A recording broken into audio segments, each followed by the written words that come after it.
Right, guys, welcome back. This is the Above Average FPL podcast. My name's Adam, and as always, joined by my friend Baker. How you doing, mate? You right? Happy birthday, mate. Thank you, mate. What about you? Happy birthday. It's been a good day. Done absolutely nothing, really. Yeah. Nice and relaxing. You were saying like about you said you've had golf cancelled today because of the weather, but yeah, just quiet day. Quiet day, unfortunately. The weather's fine today, but it's just been non-stop rain for like 5 days. Yeah, but you went up Spurs yesterday, so it's not all bad. Did go to Spurs, got a last-minute winner. Yeah. Happy days. Happy days. Happy days. Looked like the stadium was buzzing as well. Yeah. Oh, yeah. It needed it at the end. It needed it. It needed it. Part relief, part joy. Do you know what I mean? But it was... Yeah, just standard Spurs. Even after we scored, we still managed to get concede a late corner, and you were like, "Oh God, oh God, oh God!" But yeah, all good. Yeah, all good. Good. And game week. Game week's been well. Just more bench pain really. In that, had a big 16-pointer Garnacho last week and a 12-pointer Saliba this week. So it's just it feels like God. It would they do, you know. You just feel like you need your luck in to get them to go in. But Arsenal defense is just having Saliba, not Gabriel, for the last few weeks has been horrific. Then obviously today you have the Saliba goal on your bench and you're like, well, that's bad. And then Gabriel scores as well and you're like, well, that now can't be worse. Yeah, that just can't be worse. So it was an okay week other than that, but my biggie is still to come really, because I don't have Palmer. I have Gusto tomorrow night, so I took the chance on Gusto because I thought, more attacking threat. Yeah, but you've got some offset. I mean, you've got some offset. Even tomorrow, you've got some offset. Really. I mean, how? No Palmer, mate. No Palmer. 90% own no Palmer. Yeah, but you got like 2% own Gusto, right? What's he like? 5%? So yeah, he has to just match whatever he scores. Just keep it clean. Like I'd expect Chelsea to keep it clean tomorrow. Are you telling me that you're not expecting 15 points from Cole Palmer tomorrow? Yeah, but it's slightly offset. Yes. Yeah, it's true. Yeah, this is true. Yes, mate. If he gets 15 points and Gusto got 9, that is bad.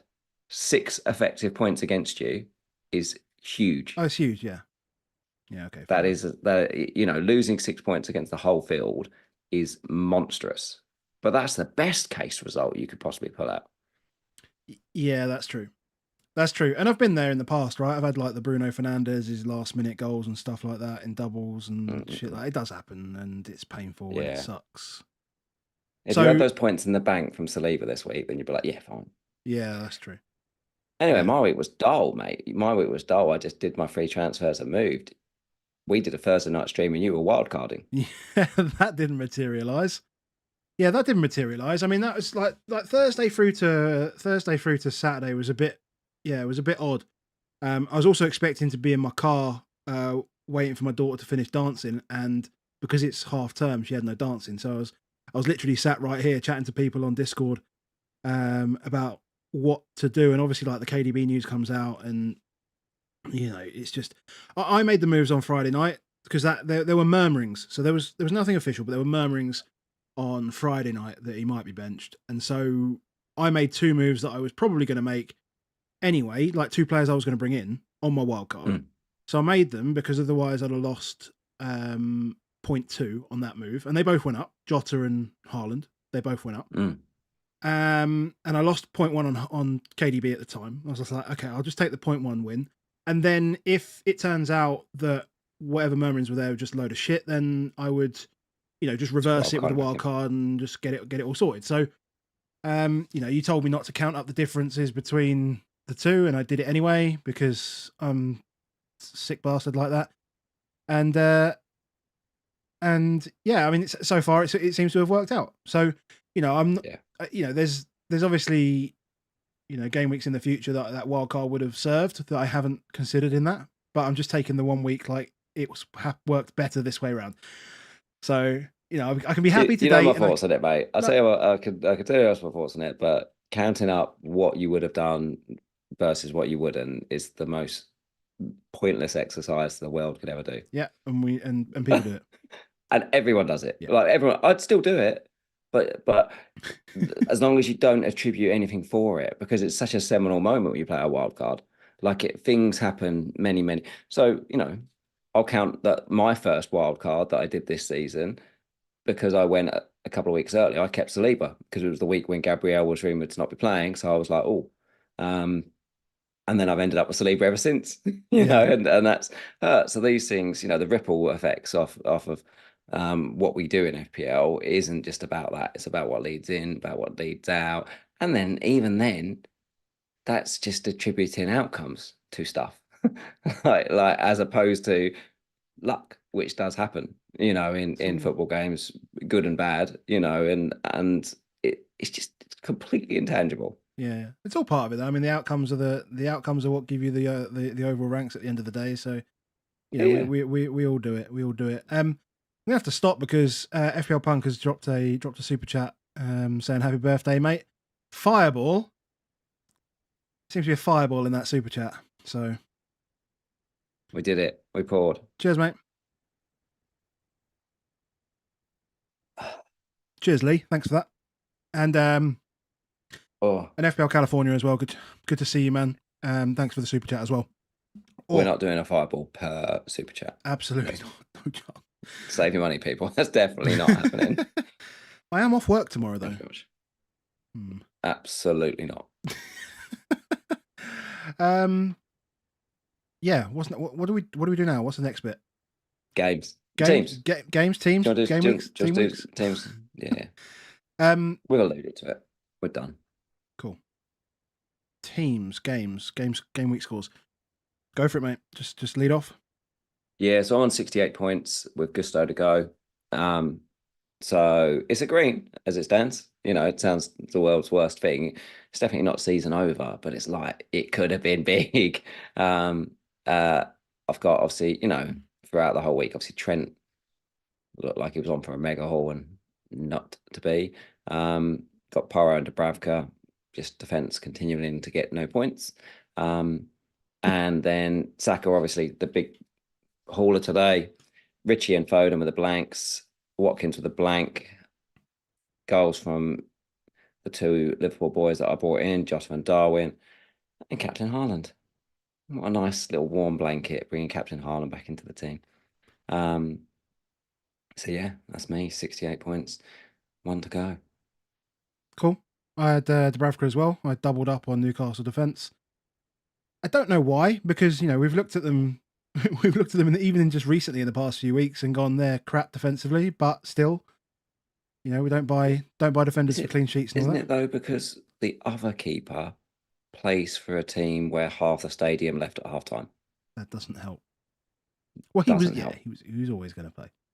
He was always going to play. Gabriel, I had Porro as well. Saka, so Jota was one of my moves in. Palmer to play tomorrow. Foden, Alvarez kept him in on the news of KDB being out. Didn't quite work, but still played all right. And then Darwin, he was a last minute transfer in with chat with the guys on Discord on Saturday morning at 5 to 11. And that was the case. So do I make this transfer? I'm going to make it next week anyway. Do I make this transfer? And, I took the hit and, it ended up being net zero. So I've got an extra transfer now. So I've made that up. I feel good about it. And then, Haaland captain. Yeah, I mean, I was pretty nervous about Haaland after about 50 minutes, to be honest.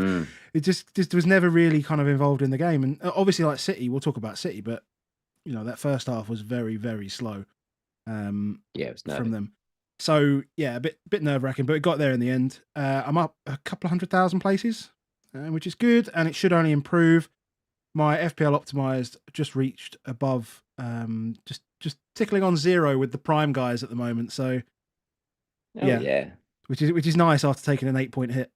I have to say. Yeah, that is good. I mean, any week with a hit, especially on a week that felt like you had to wildcard out of it. So to hit your way out of it and not go down, that's success. Like I'm saying, this is what I'm saying. Don't have to count any of it because it's success because you didn't have a disaster week. Yeah, it's true. And there's nothing can hurt you now.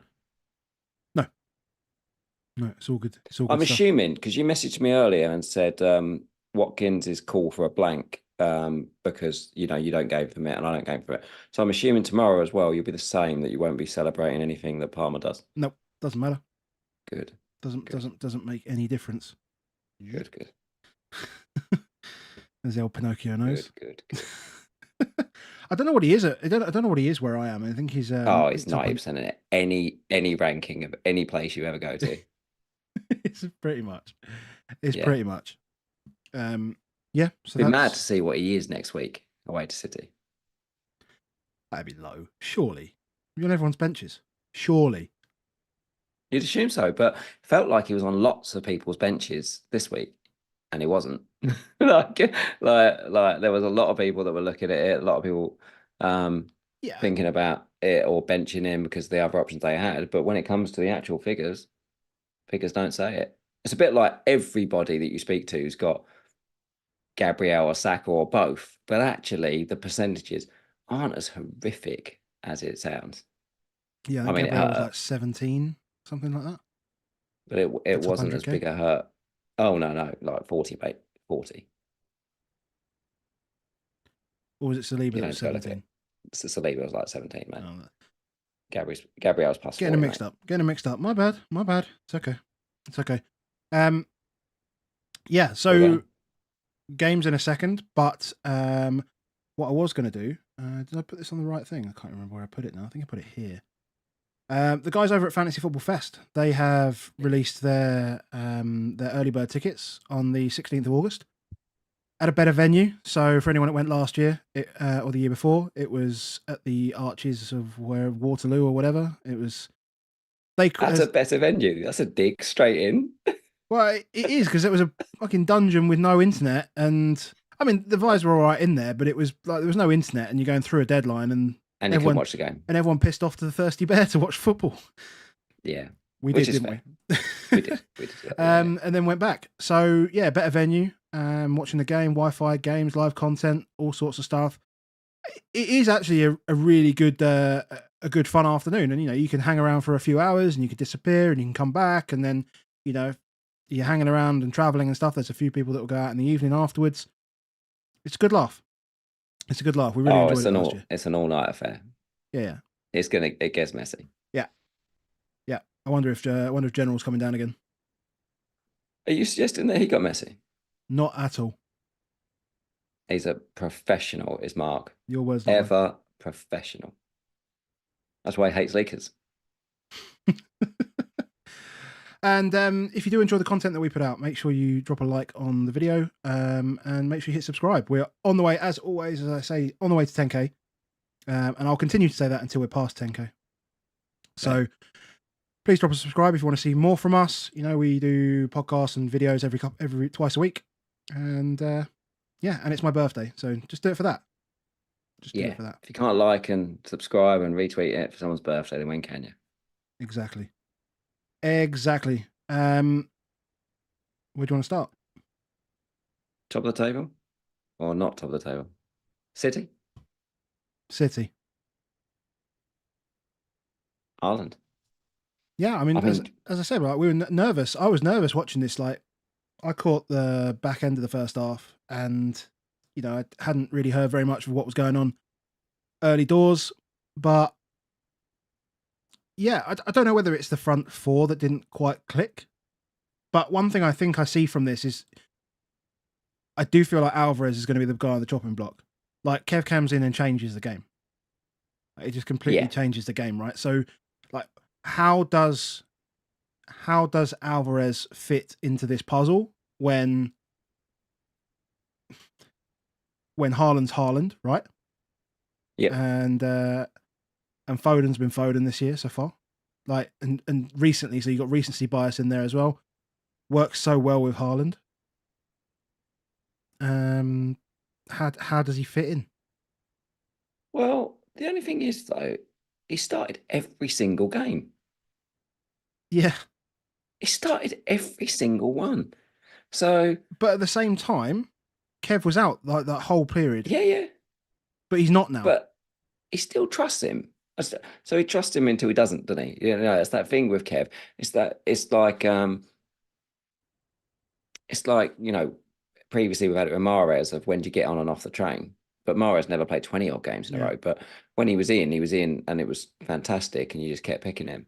I guess the thing that will play out by 27, if you're an Alvarez owner, will be that you probably think it's not worth it in terms of starting to then look at the fixtures and see, you know, obviously you've got Solanke, you've got Watkins playing in the blank, and Adebayo with a blank, you know, Adebayo potentially with a double with a blank, the game in the blank. So he, Alvarez becomes a lot more expendable, but at the moment, you got to think he's going to play some games with Europe back in. He's going to play his share. The danger, I suppose, is once he starts not starting, is that he probably comes off the bench in every game that he's on the bench. Yeah, which is a problem. But I just think Alvarez is definitely not a buy for anyone, is he? Nobody's buying him now. It's just a question of, do you keep him and how long do you keep him for? But if you've had him for all this time and had some really good hauls off him, like, I don't know why you'd get off him prior to a double when he might play both of them. I still feel like his minutes have been impacted the most by this weekend's performance. If we're going to use this weekend as a benchmark, then yeah, I mean, he's the one that I feel like at most risk with. But is it enough to sell him? Probably not. It's probably not enough to sell him, but he's the first one. Unless you were selling him to get Kev. So if you get part of KDB, a -4, right? Yeah. If you think, oh well, I'm getting KDB off the back of it because I fancy that he's going to go big in the double, and that's a different story. But coming off him and, you know, not replacing that third asset feels weird. Yeah. I didn't realize how big of a gap there was between the two Champions League ties. Like, it's 3 weeks. Yeah. That's a long time. It's longer than normal, right? So yeah, it's a long time. The reason I was thinking of that is because, you know, by the time we get to the home game, it's between 27 and 28, right? So you only have to worry about this away Copenhagen game for his minutes. Yep. But so whilst that's there, I mean, he's like Pep's been talking about, like, Kev coming back, he's fresh, he's ready, and stuff. I mean, why he benched him? Do we know whether it was? I'm assuming it was tactical, maybe a little bit of early fatigue or something like that. But some good words from him, which I saw, which was interesting in for a few reasons. One is obviously he said about he wants him fresh, but he basically said almost like he's never seen De Bruyne. Like he said, since he come back, like it's something for many years I've seen. He's so fresh in his mind because he's back, his body, his legs. He wants to play all the time, and I don't want him to play all the time because I want to keep him fresh. So when he's like this, like just so on it, he wants to keep him there. So sometimes he said the impact, potentially from him starting to be a bit higher. So I'll bring him on. Whereas the defender ones were more about the good old rhythm words.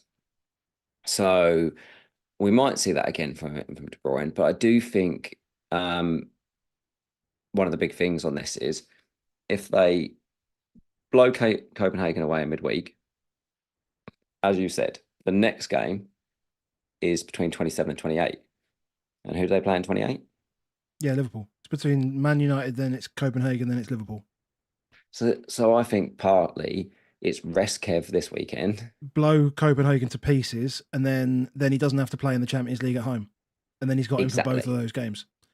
And Alvarez would probably play that game as well, and Haaland doesn't play. And then Haaland and Kev both and then play. they work it out there. Yeah, it makes perfect sense. So now it starts to make me think, oh, actually, now I've seen that gap between that, I can start to play out why that might have happened. Yeah. Same on Walker, I suspect. He wanted to try it out, wanted to see if it would work. He said some things about Akanji. So when the team sheet came out, it's suggested like Akanji was going to play left back and Ake was going to play centre back still, where he's been playing. But he basically said he can't do it. So it's really good for Ake because obviously he's their second best left back after Vardiol, and he's their best left centre back currently. So, he's playing on merit, and obviously he scores as well. But he is playing on merit. He's there in the team. I think he'll play most games, Ake. I think he's the one probably now. It's so weird thinking that Vardiol is probably actually the best left centre back they've got, to be honest. Yeah. but Vardiol is probably their best of both, but he's going to play one of them. Yeah. But Ake, I mean, their left side's sorted, really. They don't need to muck about with it. They just play those. And Akanji just covers when one of them's tired, really. Yeah. But the right side, Diaz or Stones, that's still a little bit to work through. Yeah. Because they've got so many options, it does make me think, do you just avoid it?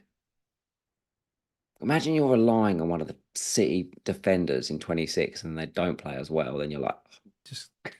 I guess it's just Ederson then, I guess. I mean, I know we hate to talk about it, but I mean, no one's making a keeper transfer now. I think has that ship sailed? Has that keeper transfer sailed? Like probably. I think it's so. It's probably gone. And they're good. And I think as well, the other thing is now De Bruyne's back. The good thing for the defenders is they will get chances. They will get chances. I think that's something like 5 shots from the defenders on the weekend. That'll keep happening the more minutes De Bruyne's playing, and then there's more chance those do. Like Raya. Obviously, Raya got loads of bonus points when he played at Brentford. Goes to Arsenal. He ain't getting close because the defenders are returning every week and the attacks returning. It's the same with Edders. It's still the same. It's not he still worth gets it. a bonus point this week though. Yeah, he did manage to sneak one. He did manage to sneak one in there. Mm. I mean, he's still great. And all our keepers are crap. So yeah, there is that. It is a pain. So little transfers. Yeah, it's true. It's true. So little transfers.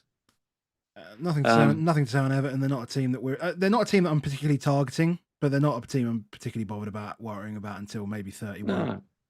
No. Triple captain Haaland. You activated it yet? Not activated it, but I'm almost certain I will. I have this conversation. I always ask Zoff every year, Zoff and Danny, they're the ones that know the intricacies of these worlds. And I always say to them, if I press triple captain, can I cancel it? Can I do that? And the answer is yes. Yeah. The answer is yes. If of anyone's course it is, worried, because you've seen all the screenshots. The screenshots come out straight away, don't they? So yeah, but yeah. It is the only one you can. Nerve-wracking. It is the only one you can. Still nerve-wracking. Like once you play the bench boost, you're in, I think. No, bench boost you can cancel as well. Oh, can you? I think. ask Zoff or Danny. I mean, That's my golden rule. I bet both. Is it Kieran and Az wish they could have cancelled You theirs. can definitely cancel. You can cancel bench boost because they activate it and they could have cancelled it. Yeah. Okay. But yeah, triple captain, you can cancel it. So yeah, no, I'm really happy about it. He's so obvious that I don't think anything's changed. I don't think anything's changed. I mean, if anything, like okay, fine, the Kev assist for the goal, it's like just the movement was just wow, and it just the way Branthwaite gets shaken off there. It was it Webster last time? We've talked about that before. I think it was Webster that he knocked like absolutely flying. That one was more clear. The Branthwaite one was more subtle. But yeah, he's just gone and just disappeared, and there was absolutely zero chance he was missing it. And that's probably the first time. I mean, was it inside the box? I don't even know if it was inside the box. 0.35 XG. Yeah, no, because he goes early. But the go early is clever from him because actually, when you look at the finish, like it's like the most telegraphed finish that he could possibly do. He's moved it out to the right so he can just so the keeper it's only ever going one place. You're like how didn't it? But it's because he's gone early enough and he's done it at the right time. Like you look and you're like literally a millisecond later than Pickford's got down, but he's done it before he's down and it's gone. Yeah. So that seeing that does make it almost more obvious. However, I think if you were on wildcard, I think people who wildcard in had a very clear route to bench boost. And personally, I don't think I would be shaken off that. Yeah, that's more my feeling over the chip itself rather than, I think you may lose out on some points, but I think the chip still needs to go. Because I think the pain of carrying it for X weeks when you can't prep for it properly, I think it's a problem. The expectation, I think, is 15 points. That's what all the predictive models have got for Haaland for next week. 15 points for me is always the bench boost thing as well. I'm getting 15 points on my bench every week at the moment, so we know what happens. That's 20 last week, yep.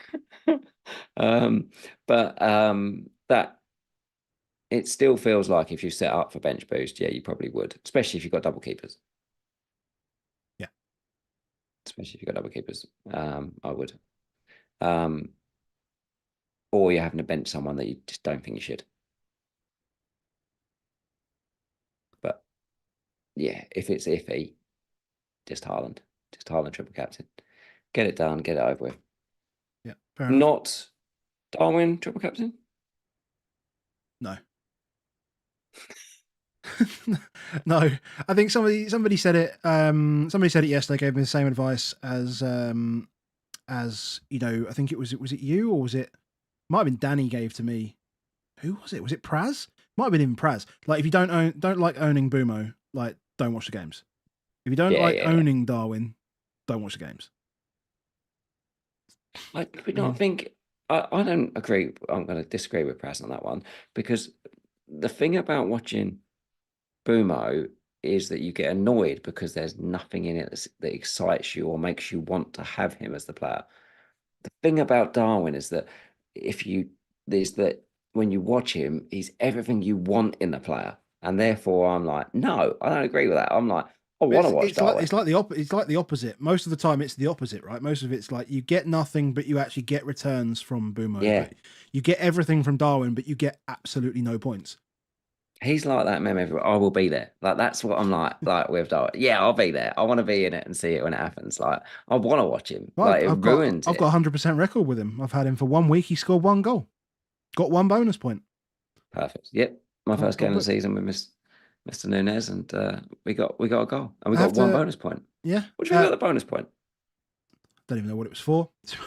What about the timing of it? So the wasn't rules wasn't it like 10 o'clock or something like that? It changed. Yeah, the rules in FPL apparently are that 1 hour after the last game, that's when everything should lock in, and it was like 4 hours after the last game. Yeah, they make it up as they go along. They do what they like. I was watching Match of the Day last night, and whilst watching it, FPL alerts suddenly flashed through an assist. I saw that for the Sheffield United one. The problem was, because it was a Sheffield United player, I didn't know if it had been awarded earlier or not. So Didn't notice. I don't know if Lowe got an assist or not. Like, I wouldn't recognise Lowe. I wouldn't know a clue what he looks like. Fair enough. So I was just going to say, Kev's dropped us $10 in the chat. He says, "Happy birthday, me old mucker. Have a fireball on me." So I will. So yes, no, I knew. I will. I will. You don't have to, mate. You're working Yes. tomorrow. You're all right. You're good. We might have to do one when we get to Arsenal. To be fair, mate, we might have to do one when we get to Arsenal. Do what? A fireball. Why? I should probably do one for bench and sleeper. Okay, cool. Fair. I'm up for that. Outside of that, we actually probably should talk about the game. Could that be a new thing? If someone benches a double-digit hole, that we have to do a fireball. What are we saying? Are we saying it's from this game week? You're trying to apply this retroactively? I mean, I'd have had to have one last 2 game weeks, but maybe that's the thing. What did you bench last game week? Oh, Garnacho. Yeah. Maybe that's our thing. bench a double digit hole. Double digit. Do a fireball. This is where the magic happens. That's where they go. Trent, what do you do about Trent? So Klopp says that his team had noticed it during the first half. They'd asked him. He said he was fine. And then it comes in like, nah, mate, you're coming off. Like, how does he play both games? I don't think he does. And obviously, like, Conor Bradley's was out through bereavement, so it's not like he's not fit. He'll be back and ready to go. I'd imagine. So there's an able replacement there. I think that he's already shown that he's an able replacement to come in there, and even if it's not to start, he can definitely limit his minutes. Yeah, like Pep did with Kev, this week is like, just go, yep, you're fine, and I'll just bring you on for the last 20. Yeah. But would you take him out? Well, I think it's similar to an Alvarez situation of what does it enable you for. So I am struggling for players in 26. I have to take a hit to get to 10 players in 26. So I take 2 hits to get to 11 players, but I probably won't do that. I probably will just take the 1 hit. But if I shifted that hit forward to this week, I could do Trent to Gabriel, and that gives me the money. God, we'll talk to that in a bit. I could do Richarlison to Kevin De Bruyne. Next week, Wolves? Yeah. Son starting?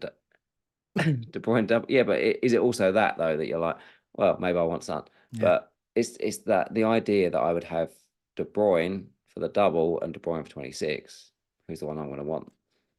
You're going to want it. And I don't want to go into another game without Gabriel, to be honest. So even if he was fit, I might still do that move.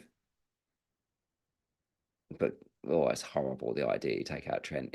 If Trent says he's fit, it's almost like he's got a point to prove in it, and then suddenly you're like, oh God.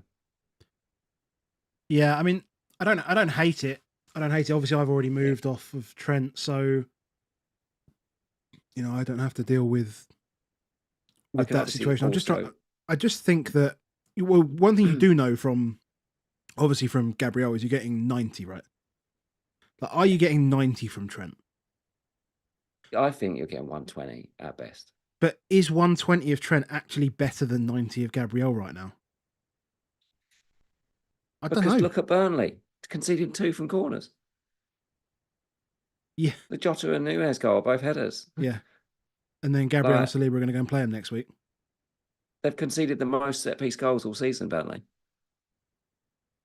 Like, how are not the best 2 defenders you could possibly have next week not Saliba and Gabriel? Arsenal was second. Arsenal was second to Everton before this game week, I think. This is how good Arsenal are. We're talking about Arsenal when we're supposed to wear Liverpool. Oh, God, this is horrendous. But they're still also conceding. That we don't know anything about Alisson yet. Do you hear the comment on that where he's like, well, flu, maybe, something? It's not cryptic weirdness. It's not injury, though, is it? It's illness. You think so? Well, yeah, he just wasn't there. Yeah. Um, so yeah, I don't see that I would go to another Liverpool defender from Trent. What about Um, Brentford? I mean, we'll talk about him later, but yeah, we'll do Brentford when we get to Brentford. We'll do Brentford when we get to Brentford. Um, but yeah, I think they're definitely on the cards too. Um, other than that, front three, and we don't even know if Mo's going to come and tell us he's going to be fit next week or not. I genuinely can't see him getting more than 45 minutes in the double, and I can see him getting like half hour against Luton to warm up his legs before Chelsea at the weekend. Mm. That's They kind of are just how I big feel it though. will These happen. games, these games are big. Man City obviously have just won, Yeah, and but they're now not we're going to move on to Arsenal. like And they're big, right? But look, they've just put 3 xg past Burnley at a canter, basically without Trent for half the game. Like, so they've created more xg without Trent on the pitch. No Soboslai, no Salah. Right? It's not like they're actually got a problem here. They haven't got a problem in creating chances. So do they need to rush him? What games have they got coming up? Right? They've got Luton. They've got who's their first game in the double? I can always forget. Chelsea? No, Chelsea, Chelsea. yeah, Yeah, Chelsea then Luton. So do they need to rush into this? Like, no, I mean, I don't think they do. we'll see tomorrow what Palace do against Chelsea. I mean, I very much doubt they're going to lay a glove on them, but I don't think they need to rush Salah back. Yeah, well, I don't think they do. I don't think they do, but I think Salah, historically has commanded the minutes. Do you know what I mean? He's been the man in charge of that. We'll see. We'll see with him. Yeah, But guys saying Liverpool's early kickoff, so you should at least know if we should get something as well. yeah, really good point. Really good point for holding the old transfers. Good. We're Oh, good. 11 They got Brentford and Luton, not Chelsea and Luton. Brentford and Luton. My bad. Yeah, so we are Saturday slaves again. This is why we do this, chat. We just make sure you're paying attention. That's all. Yeah. Liverpool, Brentford. Let's talk about Arsenal. So- Jesus, this chart's offensive. It's horrific. This is away from home. Yeah. They've only lost this is only like their third loss in like 18 months or something at home. Like, what did they do in that camp? They went away for that 2-week camp. They've come back and they've just practiced set pieces to death and suddenly just become the best set piece team the world's ever seen. And fresh as you like, destroying. I don't know. I think you struggle to see two better performances than what they've just put up. The Liverpool game and this. The defenders are something else right now from an attacking threat point of view. They're just something else. And in fact, actually, when it doesn't the problems they were having previously was when Jesus was not in the squad, and they were it really muted players like Martinelli. I know Martinelli obviously hasn't got involved here, but it muted players quite a lot, and they lost a bit of balance. Like Trossard's come in now, and there's no difference. Like Rice has started taking set pieces, and I mean, I asked you this earlier, and you said it's been ages, but I can only really remember it since the first Gabriel Hall in 21. I don't remember him taking set pieces before that. Maybe he did in the camp. I don't even know. Maybe some Like he's just turned up. He's just turned up, and now that camp. I but don't know what's Odegaard and happened in that Saka were camp, taking them. Surely Odegaard and Saka were just taking them, and then now Rice is just suddenly on all set. I saw him taking one-sided corners, and then suddenly he's on direct free kicks.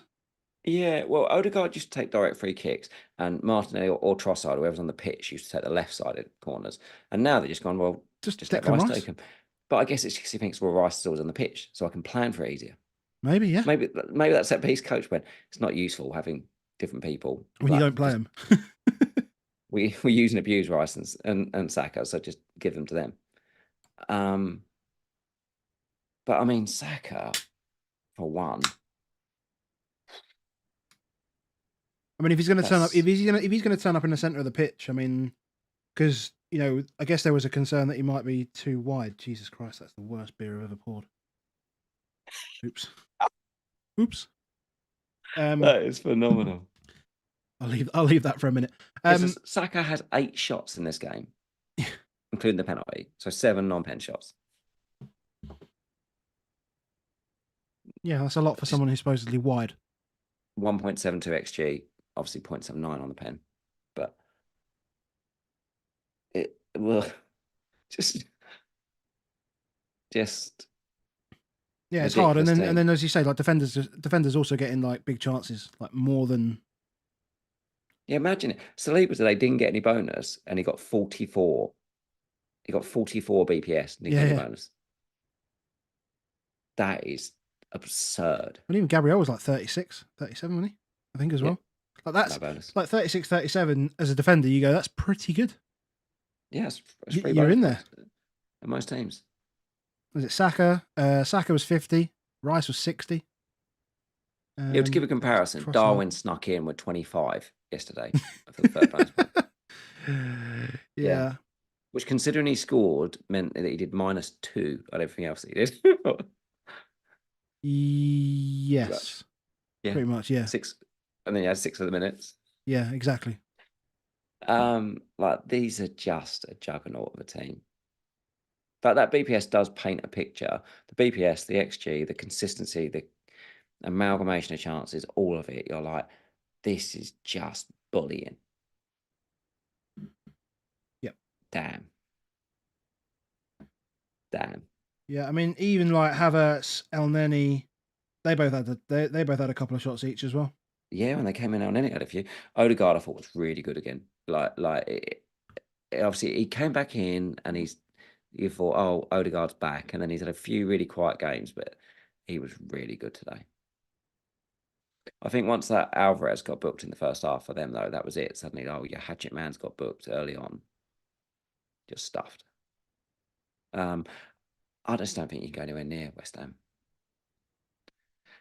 People are going to be. It's amazing. You were so locked on Bowen like 7 weeks ago. Yeah. Like I couldn't have talked you off Bowen. It wouldn't have been possible. Well, he was ticking away, but it's just like, it's so scrappy. That's one where it's like, have him, but don't watch it.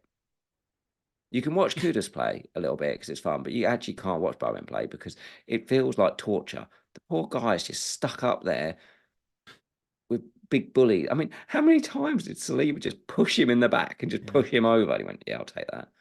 I'll take my fireball for Saliba. Oh, good man. Do I need to do another one? I don't need to do another one, do I? I think you should do one because Arsenal scored 6 and it's your birthday. Like the stream. Brilliant. They're just brilliant. Drink responsibly, though, obviously. It did. It felt like they just bullied him. Paqueta's stock just goes up every day. But yeah, I think a lot of people are going to look at West Ham players because it's a half decent fixture in 26, and obviously they now play in 29. But no, it's not worth it. It's not worth it. You're losing every other game where you play them. Yep. Don't do it. Don't do it. Get something. Where can we go? Let's next, get a happier place. We've got to go Spurs, haven't we? There's a happy place. There's a happy place. Just. So you're at the game. Yeah. You're at the game. I felt quite good about the first. I felt generally okay about the first half. Yes. It felt quite balanced, and you know, penalty aside, I mean, it's fine. It's a pen. No issues there. It's not a great challenge. But felt okay. Then, like the second half, the first half an hour of that second half, look at this, first 17, 18 minutes of that second half, like Brighton were nowhere. Like, and this chart just shows exactly that. They were absolutely nowhere, and we were dominating them in possession. Yeah, Ange messed up though, really. Like doing a triple. He got excited. He was already going to do a triple sub, and he did the triple sub anyway when we won 1-1. Literally the minute after. And we lost all cohesion. Everything went. It didn't work. It didn't work. I think some takeaways I'll go from it. Richarlison, just Tottenham in general. So Tottenham in general, I have to remember the blank is actually really, really good for Tottenham. So I think from an FPL perspective, we all say it's really, really bad for Tottenham. But for us, it comes at a really, really good time because we've got lots of players that are just not fit. Like Bentancur is not fit. Maddo is not quite right. Saar is not there. Like he's just come back. He went straight from getting it. You have to remember he got injured just before AFCON, then goes to AFCON, plays while still. He still looks like he's carrying it. Basuma had injury. He had malaria or during the Yeah. start of the tournament, and then to come straight in. Today, like none of them are quite right. So we're not quite right in how we are. We're a little sluggish. And it kind of showed at times. So just having one more home game against Wolves and then 2 weeks off, and then we're back, and then it's Palace. I expect us to be right up to speed by that Palace game. And I think just having weeks off in between will be really useful for us as well. But Maddison and Richarlison, like they could have combined for like 12 goals in the first half. They easily could have. Like you won't see it in all the chances. The amount of chances we messed up that didn't end up there, but the amount of times those two were combining in a really good way. The amount of times that Werner had the space, but he never finds the man. Just never ever finds the man on the No. ball. He never plays the right ball. Never gets it. The runs, his off the ball running is just sensational, Timo Werner. But the end product is just never ever going to happen for it. The worst thing is he will continue to make those runs, and then the players will stop trusting him. Oh, they already do. Like they already do. They're do you not feel he kicks? Do you not feel like he kicks the ball like a 7-year-old? Like, yeah, like the pace of anything that he does is half the pace. It's like a he normal tries pass. to push it into the ground first, but it's like it sort of rolls it into the ground. All of his strikes. I don't get it. Really weird. I really don't get it. I don't get it. But Richie was great. I mean, I think he had 5 shots, but it could have easily been 10 shots, and it could have easily been. And Saar should have slipped him in for the goal that Saar scored, but took an extra touch, and then that's how comes Dunk got the block, which would have gone to Richie, and then Saar puts it in. But having Son makes a big difference. You can see that second he comes on makes a big difference.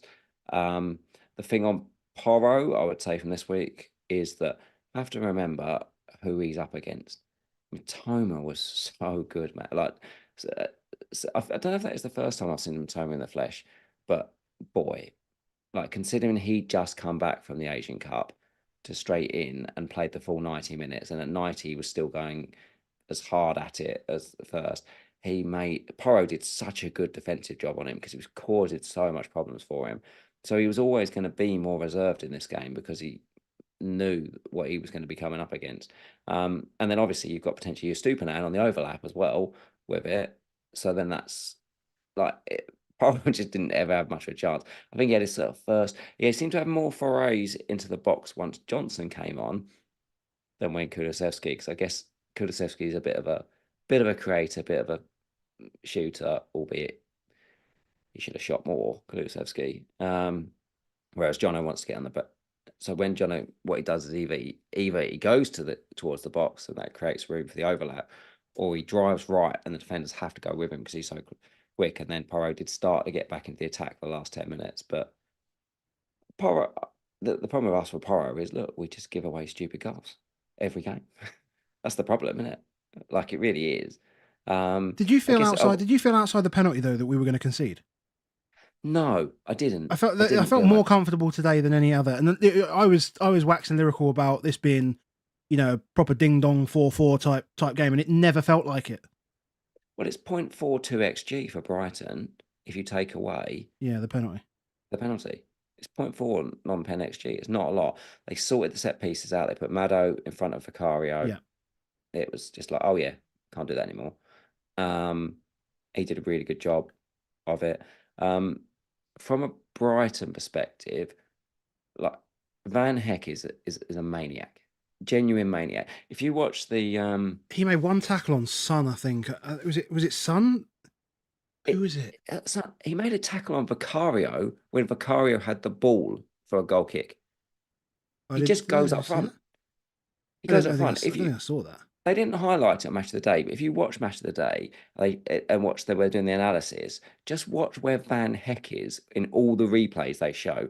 He's in all of them, and it's when they were they were showing how Tottenham were trying to beat the press by playing him out at the back, and it's like the centre back was always in the picture when they're playing at the back. He just goes. So he goes up and joins the press, Van Heck. Gilmore slots into centre back alongside Dunk, and Estupiñán drops back with him.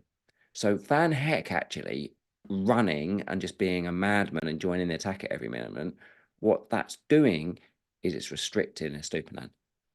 Estupiñán was really bad, actually. Yeah. Just in general, Estupiñán had a real terrible performance. Just struggled. But I guess if I'm being the other way on him, Kulusevski and then Johnson is what he had. And he's just come back from a big injury. So, and he had Porro, so he had to take all of that on his own. So there's things there. But I think the fact that Van Heck joined the attack so often, I think that isn't so good. Is in the chat that was saying about he was man to man on Matters when Matters had the ball, but off the ball he just went. He went, he was like, I'll go as far as I need to go. And obviously, yeah, if Matters drops, he still went with him. But he wasn't. You can't call someone man to man when he actually is playing as centre back. Like nobody people might do a man to man if they're playing free centre back, but they weren't. Like he's just a force of nature. Van Heck. It was really interesting to watch and a really good player. Like at 4.1, I'm like, good, but he still plays for Brighton. Yep. Can't add anything else to that. Yeah. Would I sell Porro this week? I wouldn't necessarily sell him, but if you had double Arsenal and Porro this week, and you can only play two of them, we'll ask the question again: do you play both the Arsenal guys, or do you play Porro home to Wolves? You play both the Arsenal guys. Both the Arsenal guys. Yeah. I tried on Thursday. But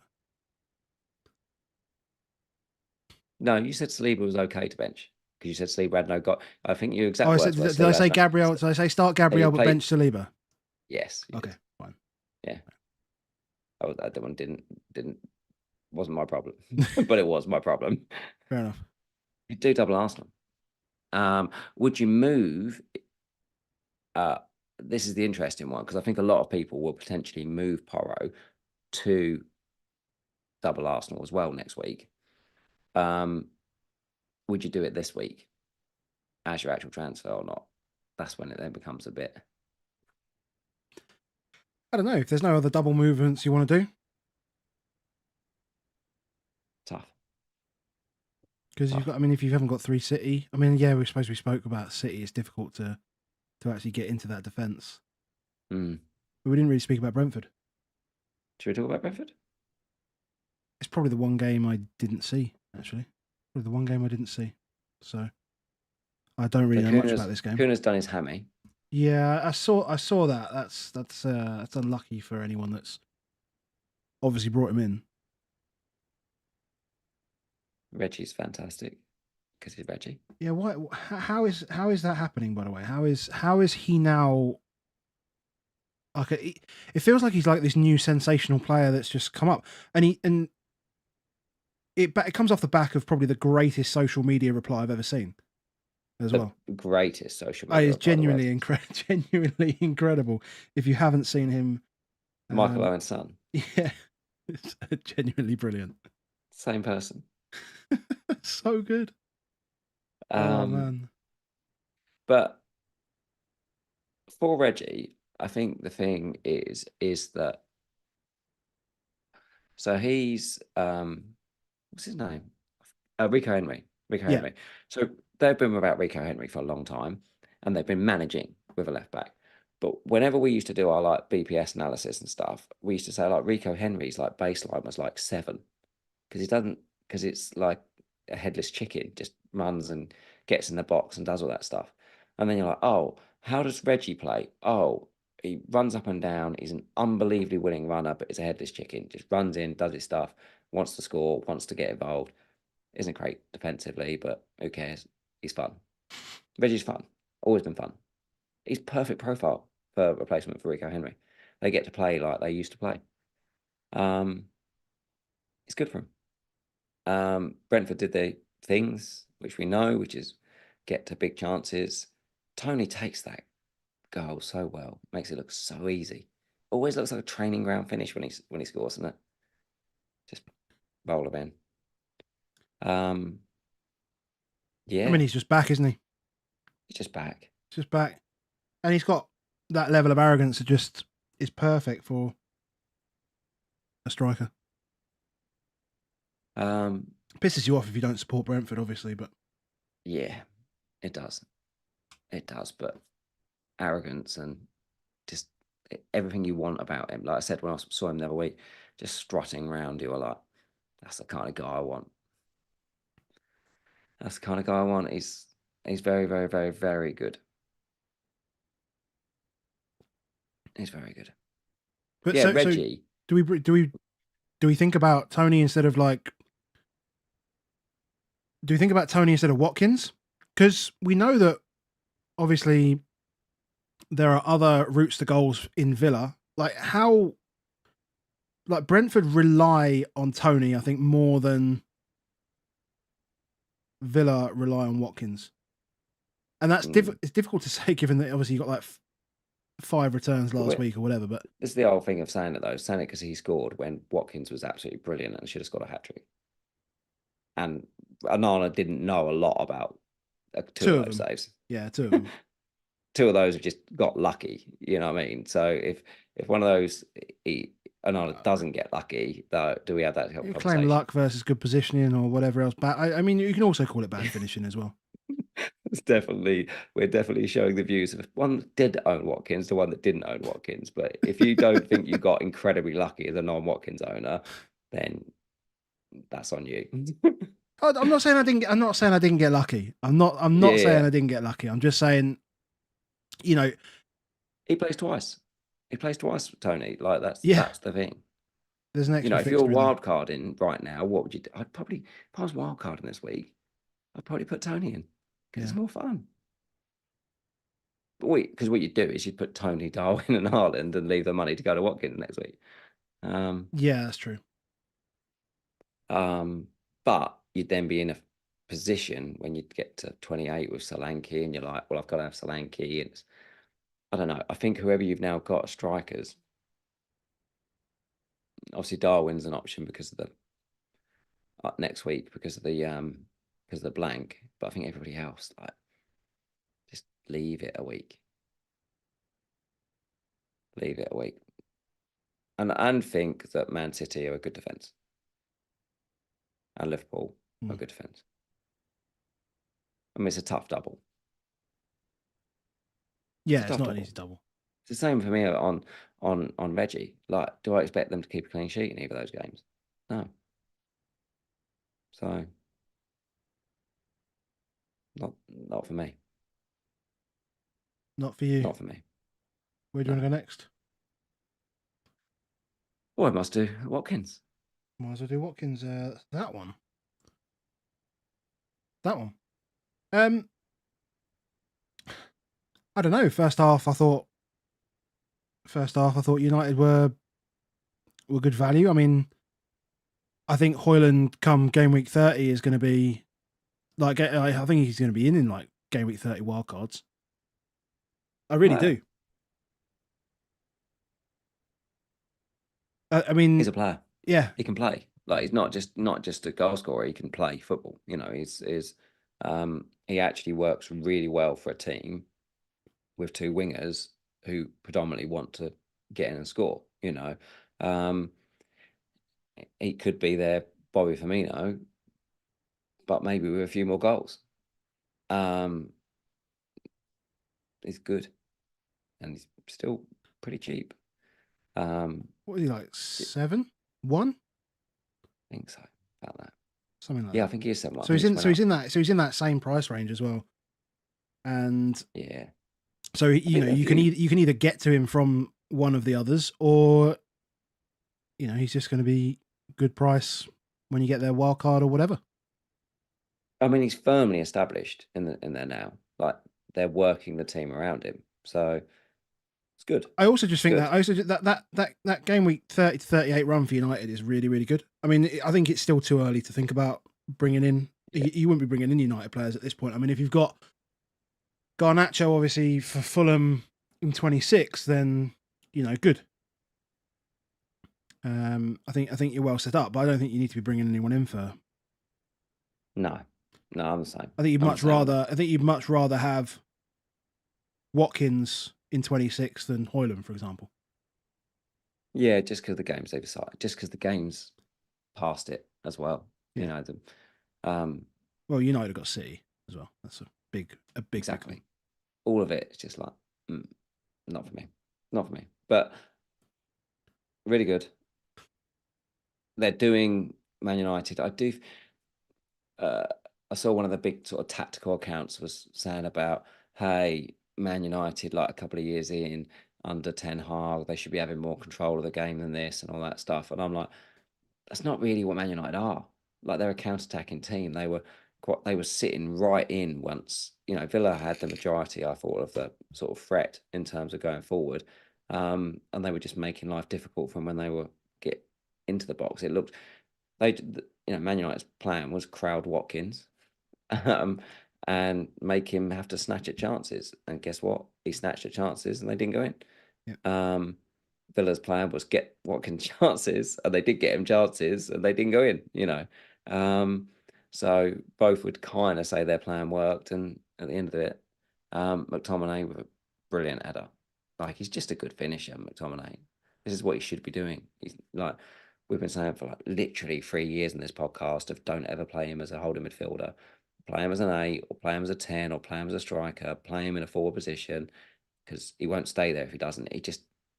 He loves it. He loves getting in the box and let him do it. Yeah. That's the only downside. He will always get forward, get himself involved.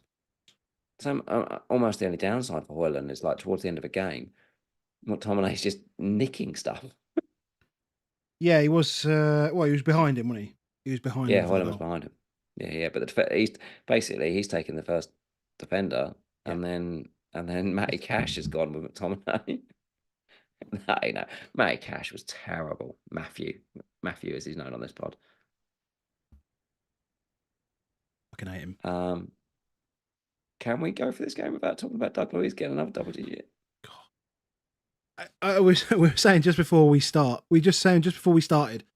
I mean, literally, I was sitting there 60 minutes in, just chilling out. Like, the wife had let me just sit down and watch the football in the afternoon, and it's just like nice and chilled. I was watching it, looking at it. Doug Luiz picks it up on the left-hand side, quite deep, and I go, God, he's done absolutely fuck all this game. Like, he's just nowhere near it. He's nowhere near anything. And then he just rocks up. I go for a piss, come back downstairs, and he scored. I was nervously like scrolling from my phone, like, shit, hopefully that wasn't Watkins. Oh, right, cool. It's Doug Luiz. Did you not see the dance? Well, I mean, yes, I did. I mean, that's him there doing his little shimmy. I'm not going to repeat that. That's a shimmy. But yeah, I think we do have to pause. We have to say hello to Chintan, because Chintan's saying happy birthday to me. And he's our OG Super Chat boy. And I spoke to him yesterday in the old FPLY Discord. Actually spoke to him yesterday. We were going through a few things before I had to disappear off to our Discord to take my final hit. So hello to you, Chintan. And Mike's given us everyone's so lovely to you today. Yeah, very kind. Mike with Super Chat. Let's keep having to fill up my shot glass. You're not working tomorrow. Not working tomorrow. So we're not buying. I guess the question will be on Watkins is, for those that don't have him now, because like 20% don't have him now, do you get him back in for 26? Because if Haaland just becomes the obvious captain, do you need him at that point?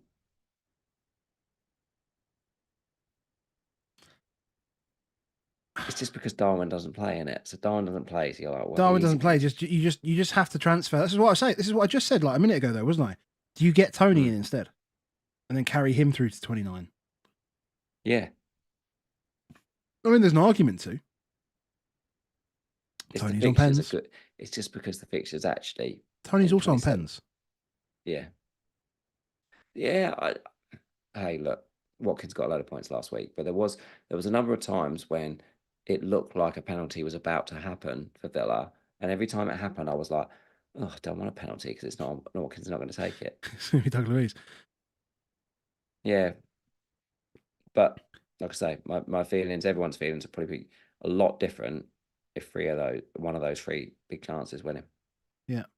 I mean, it does. Someone was saying like Watkins' XGI last week was 0.9 and he got 18 points, and this week it was 0.9 and he got 2 points. So basically, I mean, just like whatever you get, you'll get. Yeah, is about the size of it. Oh, I thought he was good. I thought he was very good. It just like I say, one of the things with Watkins is that he doesn't finesse any. He's never finessed a shot in his life, really. Not really. He does the right thing. He puts everything through. He fully commits to everything he does. He attacks the ball at such pace, which means the ball goes more at pace than at place, as such.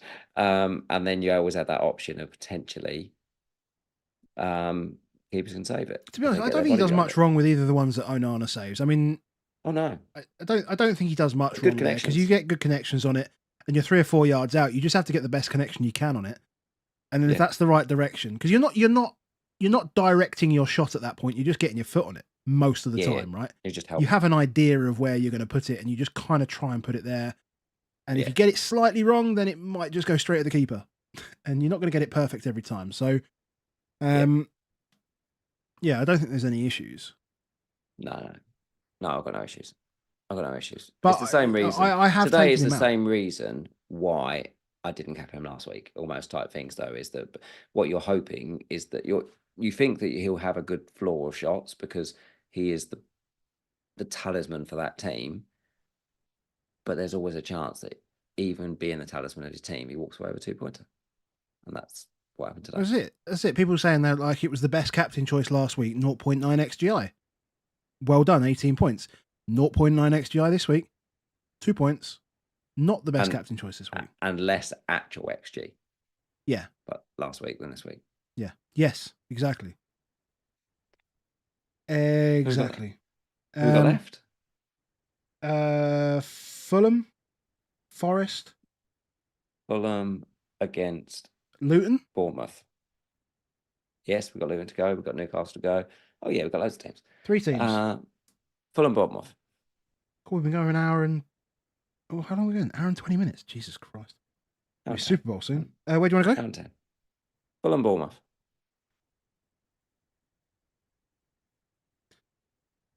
I mean... 4.4 minutes.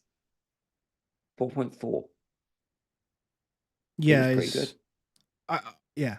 He's useful if you've just played your bench boost and you want a starting cheap midfielder, a cheap striker, right? Like he's perfect now. He's perfect. Like you bench him every week, but he's perfect. like you are benching him almost every week. A 4.4 striker. We can afford to keep an eye on it because we have to still remember they've loaned Broja. We assume that Broja at some point becomes the forward. Nunez was already there. Nunez has staked his claim. He'll probably keep it, but if he blanks a couple of times, then Broja just comes in and takes his position or takes some minutes. And that potentially happens, but 4.4, and he was good. Senesi feels like it could be a fun little punt in the old... if they somehow do end up getting a game in 29, everyone's going to have a little punt on Senesi in 28. That's going to happen. Because they got Wolves in 29, if that's the case. Yeah. Just because they got a game in 29. I don't hate it because I'm looking at the ones at 29 and I'm always looking at like 30 and beyond, even though that's a kind of a wild card window, right? Even out the back of that, Villa Burnley. What am I talking about? That's bullshit. Everton, Palace, Luton, straight after 29. So like from 27 to 32, like they have the most immaculate fixtures you could imagine. Burnley, Sheffield United, Luton, Wolves, Everton, Crystal Palace, Luton. Like you just have 2, wouldn't you? Yeah, but we're saying that, and they've just conceded 3. Yeah. But Like this is not the first time that he's popped up and scored from a set piece. I mean, normally what we've seen is like headers, but obviously this was like a tidy little finish with his left foot. But yeah, it comes when the alert came up and it said Senesi, I was like, well, that's good because it won't be it'll be a set piece. It won't be a Solanke assist. And then it was like, and it was a Solanke assist. Yeah. So yeah, it is what it is. But I mean, actually, what this shows, Bournemouth were just wasteful, really. But game state wise, they got the majority of their XG when always behind. So Fulham score again. Like they were on the attack, and as soon as they opened up, Fulham scored again. Do you know what I mean? And then like they sucker punched them. Then they got back in it. Fulham scored again immediately, and then Fulham were like, "Yep, we're 3-1 up now. See ya. You can do some stuff, but see ya." So, if you looked at this, you could say, "Oh, well, Bournemouth are unlucky because they got 2.38 XG against 1.41." But we don't know. We don't know if that would have been the XG that happened if Fulham hadn't scored at those points. Yeah. So yeah, I think most people will bench. Will you bench Solanke this week at Newcastle? Like Newcastle's defense is just so bad. That's the difficulty. It depends. Jesus Christ, almost dropped. Palmer at City or Solanke at Newcastle. Yeah, I probably play. I mean, they're both on pens. Let's say now before Palmer plays Monday night. Yeah, no, I probably bench Solanke. No. I probably bench Palmer. I probably bench Palmer. Yeah, I probably bench Palmer. That's fair. It's just so weird that the Newcastle defense is just so weird at the moment. Like, we better do it that should then. be good, but let's do Forest Newcastle. Newcastle with 0.5 XG scored 3 goals. Yeah, I mean, I reckon that's the lowest I've ever seen for 3 goals. I don't think I've ever seen that. Have you ever seen a team score 0.5 in an entire game and get 3 goals? I mean, it surprises me a little bit given the positions, particularly the first 2 goals. Like, obviously, the first Bruno goal is, it's only about 7-8 yards out. Granted, it's on the volley, but I don't know. Share though, like again. Like one return every 6. Was it? I don't know how much that has changed. I can't see that's changed that much. But yeah, one legend. What was it? It was one return every 6 games for his entire career. And he's definitely not done enough to go to 1 in 7. Like he's just a great returner. Trippier still returns. How do Forest not get a penalty? By the way. Oh. Let's have a word about that one. Let's just have a little chat about that. How do they not get a penalty like there? Like I don't understand what they see. I don't get it. He's reaching across, and he takes Taiwo out. I've got nothing. I've got nothing anymore on any of it because we're gonna go to Luton next, and we've got 2 more ridiculous penalties. So we've had no penalty in that for this. So I haven't got a clue what happened in the Luton game, by the way. Like I have no idea what happened in the Luton game. Oh, do I have to watch? Do I have to watch some highlights now while you're talking about it? Because no, let's just go to it. So Newcastle, look, defense is bad. Yeah, Saka is a genuine captaincy option at 26. So again, if you don't have Watkins, Saka and Haaland are the best 2 captain options for me right now. 26, like Newcastle away, attack them. Alanga, skin. I mean, they can't keep playing Dan Burn. Alanga was just ridiculous. Yeah. But like if you look at the clearances, blocks, interceptions, and that like that, Burn comes out top of everyone this week in the entire game. But you feel like he's just been absolutely rinsed every time. Ridiculous. Ridiculous. But yeah, I feel like it's now the case on pens. It's like still this thing where it's on fouls. If they give it, they're going to just, if he gives it, they're going to stick with it. If they're not, they just don't do it overall, which I don't mind if that's the way it's going to go, to be honest. If it's not so weird about handballs. Because if we do the Luton one, I said you said I didn't have to watch it, but I've just watched it back. so I mean the first two pens, like no one even kind of knows why they're pens. Like none of the players are like that bothered. They're just carrying on playing the game, and suddenly it's a pen.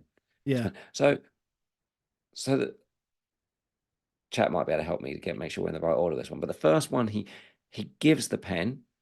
Yes. He gets asked to go look at the monitor. They didn't show it that much of the day, but he did actually get asked to go look at the monitor. Okay. But he'd given the pen, so he just stuck with it. Went, nah. Arms up, given a pen. Arms up because he's getting pushed. So both of them, I think he takes an elbow. He takes an elbow on the first one. So you elbow someone in the head and see if they move their hands. Yeah, this is true. You move your hands. You got elbow, you move your hand. And then the second one with for Luton, same deal. Same deal. Same deal is Adebayo elbows him in the elbows him in the ear. He's on the jump. Bang, and then you get yeah, okay. But he didn't give that one. And he's like, oh. And he sent him to the monitor, and then he looked at it and gave it. And gave it. Because I guess he just they've probably gone, hold on, mate. Well, literally just give him one of those. Yeah, but yeah, exactly. So this is what everyone wanted, right? Everyone always asks for consistency, right? Everyone always asks for it. But that's the problem, because now what we now have is everyone will compare. If I'm a West Ham fan today, there was a bit in the first half, wasn't there, where Odegaard pulled down. I'm not sure, was it Mavropanos? Was it? It pulled someone. No, Souček. He pulled Souček down. It was quite weak, but I was like, if you've just given those two shitty handballs, then why don't you give that too? Like, and there was a Lindelof one on Diego Carlos as well. I think it was. Yeah, same thing. Yeah. But that's the problem. Our fans, we then were like, I want retribution. That happened. So I need to get that. I need to get that. It's stupid. What I thought was also amazing was that for both, not only were both penalties ridiculous, but the penalties themselves, they did the same. Both McAtee and Morris did a look away almost. They both looked at the left-hand corner, the whole thing.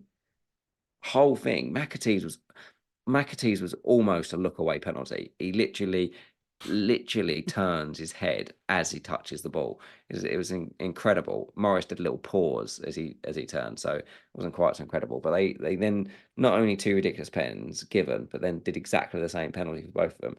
Both really good. But they weren't pens. So Doughty did 23 crosses in this game. And I think he did 20 in the last home game. It's quite often he's getting to nearly 20 in home games. 9 key passes. It's a lot. And I mean, when you've got you've got Adebayo like jumping at corners and winning stuff, but you've also got Carlton Morris where the ball kind of just normally just sucks into him. I'm going to be nervous not owning a Luton defender next week. Genuinely will. Well, not owning Doughty. Okay, not owning Doughty. Yeah. Yeah. Okay, because you just feel like you feel like the flaws. Sounds better. It sounds better when you say Luton defender. Yeah, but you feel like it could just be 2 5 points and he gets a 10-pointer. What's wrong with a 10-pointer against Yeah, in any game week, a 10 points is fantastic. But it could also be a 25 point. Like if he gets one clean, like it could go nuts for it. But it's just I can't. Is he worth a hit? I'm not doing it. No. I mean, I'm not planning on making any transfers personally. Because I actually think that the single game week players have really good fixtures this week. And I think we might only have room for one of them in 28. And I think I'd rather go on one of the Bournemouth ones. The Bournemouth ones. I'd rather go for just because they've got Sheff Utd and Luton. They've got these two teams, right? They've got these two teams. Yeah. I think if you were getting on, you should have done it last week, and you've done it. Now you haven't. I'm like, actually, I I still think don't I'll rather hate just leave owning it. Doughty though. I still don't hate just owning Doughty as a 4.5 who Oh, just sits there and just like once he's in type thing. So, I've had like Joaquin Anderson on my bench for 12 weeks, 20 weeks yeah. almost. Like if that's Alfie Doughty, I feel a lot better. Fine, I get some bench points, but he's there, right? And he's actually a player that does stuff. If you've already got yourself 3 playing defenders in 26, and then you can get Doughty this week, I get it. I still get it, and Yeah. those ones. But if you are bringing Doughty in and then need to hit a defender in, you're almost immediately taking some points off it. And I'm like, Yeah, okay. don't get it so much. Of course, he should play in 29 as well. Like, it's not like because we think, Man United will probably beat Forest, and then Luton get a home game in. And that is the good thing. These home games, 10, 12, 20 crosses every game. Like, it's the it's same good. reason people own Darwin Nunez, right? It's the Like same reason you're it's the buying a same reason ticket. same reason they own Petro bloody Porro, mate. Well, yeah, yes, Who's £1.5 million more. yeah, exactly. And he's not doing Like this stuff. Porro. If you're going to move someone this week, it's Porro. Yeah. If you're going to move someone to Doughty this week, it's Porro. Advocated by 2 Spurs fans. Spurs fans. How many fireballs have I had? But people will. There will be a lot. There'll be a train of thought that goes around this week that says, the narrative says, Porro doesn't attack as much. Yeah. So now I can move him. And what we'll say is, I don't think it's going to be the same every week. I still think at some point Porro will turn up and get 15 points, but I ain't seen it yet. Which game are we missing? Which game haven't we done? Haven't got any left. Did we do the Newcastle one? We spoke about it briefly. Yeah. Yeah, I did put it on screen. Fulham? Yeah, we did that done. one. Luton. How many fireballs have you had? You've done a good job, mate. You've done all the screens. Is that the right one? Is this the right screen? I think that's the right screen. That's the right screen. So the only question really in the Discord was really about, if you wildcarded, would you keep Trent? Because the plan is for Mark is to roll, or would you switch? Would you switch him to another Liverpool defender? Would you go? I think -4 for another Liverpool defender feels a bit too much. My order on defenders from Trent is Gabriel / Saliba. Yeah. Or what? And I think even that's slightly more. So if you haven't got Gabriel is just auto.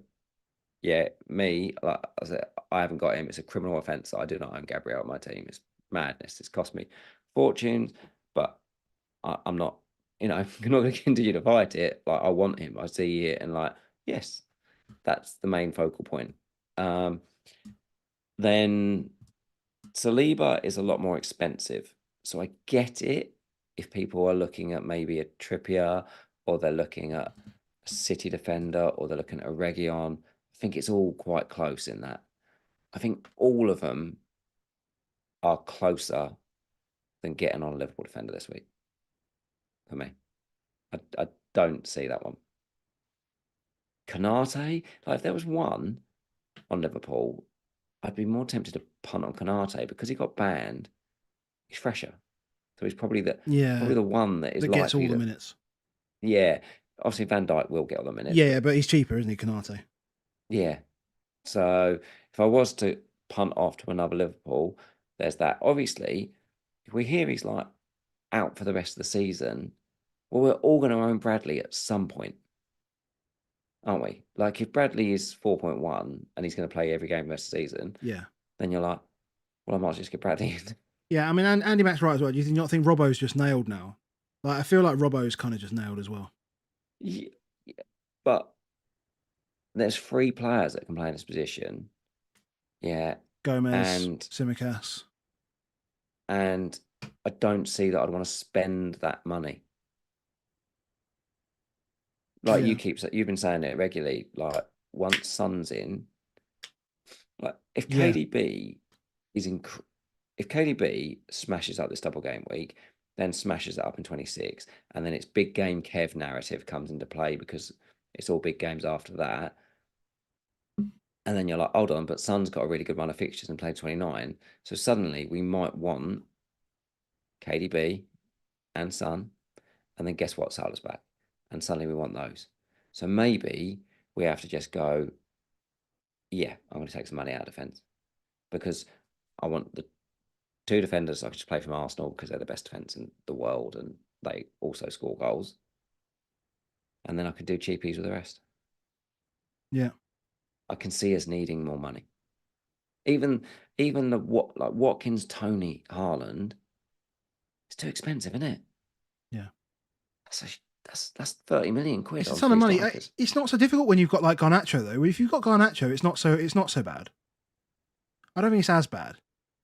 Yeah, but because you're always going to have like a 4.8 in midfield. And Palmer.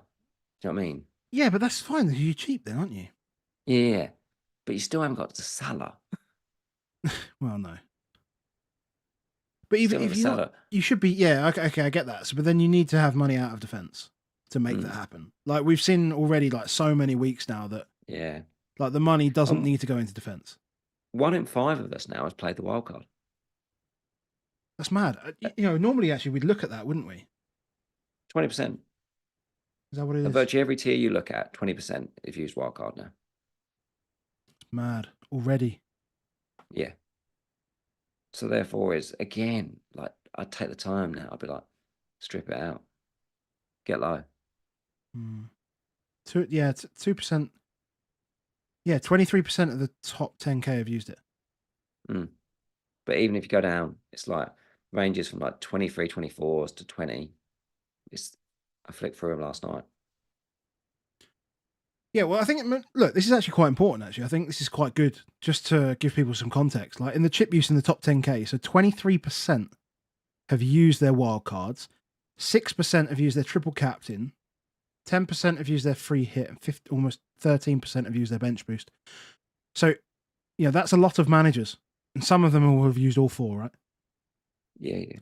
So there's definitely still time. There's definitely still like these guys that have used all 4 chips, they find it almost impossible to navigate the next 10 weeks. Still plenty of time. Yeah, I think in general, engaged managers are making ground. Like, yeah, I looked at the old FPL game week content creators being this week, and I'm like 50 odd. On it. Even I'm on a green arrow. Yeah. Even I'm way down. Every engaged manager has Gabriel. Yeah. And no madman would play a Chelsea defender over an Arsenal one. So, you know, everyone's on 70, 80 points. That's what it is. Yeah, I'm basically midway on 70 points in that. Yeah. 75, 76. So 76 managers in that content creators league on FPL Gaming. I'm 47th. Well below halfway there on 70. Yeah. And I'm like I'm like 13 points above my safety score. People are progressing. Just stay engaged, stay with it. Everyone moans that, you know, people all do the similar decisions and stuff like that, but it's not everybody. Just our little world. It's all good. And we're not fighting. I'm not fighting those 50 odd people on the Content Creator League because I'm not going to be top 50 in the world. No. That doesn't bother me at all. No. Like 50 out of 50k is not a big deal. Yeah. Or whatever. Like top 50k, you'd be laughing, right? 50 out of 50k. Yeah, I feel like everyone thinks they're just fighting like 3 or 4 people on Twitter. I'm like, you're not really, mate. Yeah. You're not. Like we're fighting the ants. Yeah. And I spoke to Rich Clark this week. Rich is a good friend of ours. Obviously came on pre-season and stuff, and he's doing well. Well, FPL wise, he's not doing so well at the moment, but he did give me some good advice with his years of experience. But he said perhaps we're influenced by, and I'm probably just revealing our chat, but perhaps we're influenced by seeing other perfect content creator teams and thinking there's no way to catch people, but there are actually about 1 million mugs out there to fly past. So I've completely sold him out there, but he's not wrong, right? He's not wrong. Like as I said, like there's loads of people there that have used all 4 of their chips quite possibly in the top 10k, and we're not even really thinking about top 10k. We're there's plenty of people to go past still. Yeah, plenty. And there's only 380 people here, so not everyone's going to see that anyway. We're not calling anyone who watches this a mug. Absolutely not. Like if I was to finish, so if I was to finish behind every single person that watches this video, I would still be in the top 10k. Exactly. Which is a mad thing. Exactly. We do not have enough people watch these videos. Is what I take from that. That's what I take. You want us to grow so that we can bring more people down. No, I want us to grow so I feel better about finishing like further away from everyone. That's what I want. Okay. That's what I want. I think we're done, mate. I asked for 175 likes to do a final shot, but we've not got there, so I'm not going to do it. No, we will bring it back on Thursday. Sounds good, man. Super Bowl tonight? Absolutely not. I love NFL, mate, but I like sleeping more. I'm old. Actually, I've got this nice little thing. Right, I've watched enough NFL that if NFL's been on, it will be my first suggested video for highlights as soon as I turn on YouTube. Okay. So first thing I do when I wake up, leave my phone in sleep mode, leave my iPad in sleep mode, open, press YouTube without even looking at the screen, just tap the top left-hand corner. And it's there. And it's there. And then I open the video and I'm like, I haven't seen anything, and I can just watch highlights. Yeah. So I'm fully reliant on the algo of YouTube telling me watch NFL tomorrow morning. What do you reckon, though? What do you reckon? Who's going to win?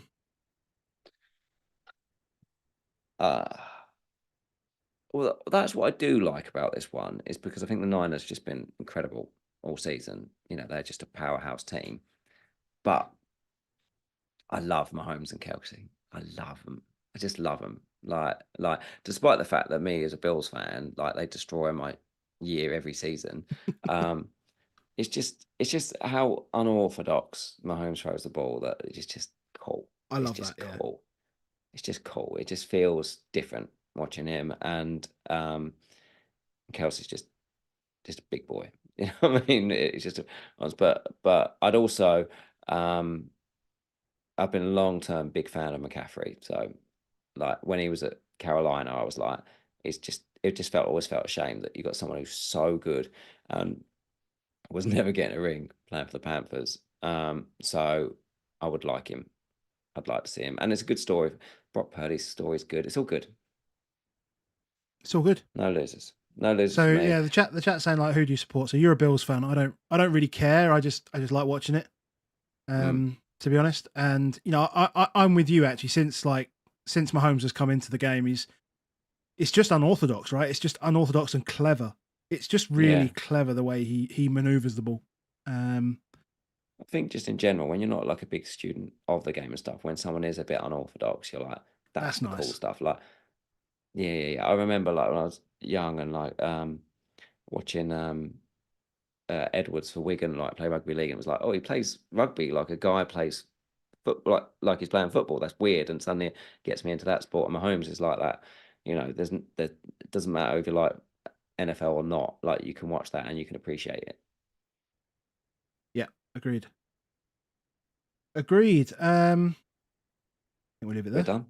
I think we'll leave it there. Is there anything else to say? I guess thanks to everyone in YouTube for joining us. Thanks, mate. Appreciate it. Just 2 more years to the big 4-0, but we soldier on. Fit at 40 or something like that. I mean, I'm fit at 40, mate. 2 years. Is that how long I've got to work it out? 2 years to get fit at 40. Thanks to everyone on YouTube that's joined us this evening. Thanks to everyone who's listening back on YouTube, on podcasts, wherever you get your podcasts from. If you want to see more of us, make sure you drop a like on the video and hit subscribe. Just to let you know that I am going to be joining the Form is Temporary podcast tomorrow. So I'm going to be recording with Roberto tomorrow evening, and that will be out on Tuesday morning. So go shout out to Shout out to Roberto. He is FPL Yellow Army, so he's in the chat tonight. So thank you for joining us tonight, Roberto, and I'll speak to you tomorrow. Make sure you go and follow him on Twitter. Thanks to everyone who's dropped a super chat in the chat this evening. We're still 10 likes short of a final shot, so I am keep watching it. See if we're going to get there, but I do it. I don't try to do it. I don't think we're going to get there. See you later. We're out. Is that it? Bye. Is that it? We're done. We're done. Okay. Happy birthday. Bye. Catch you later, mate. Cheers, mate.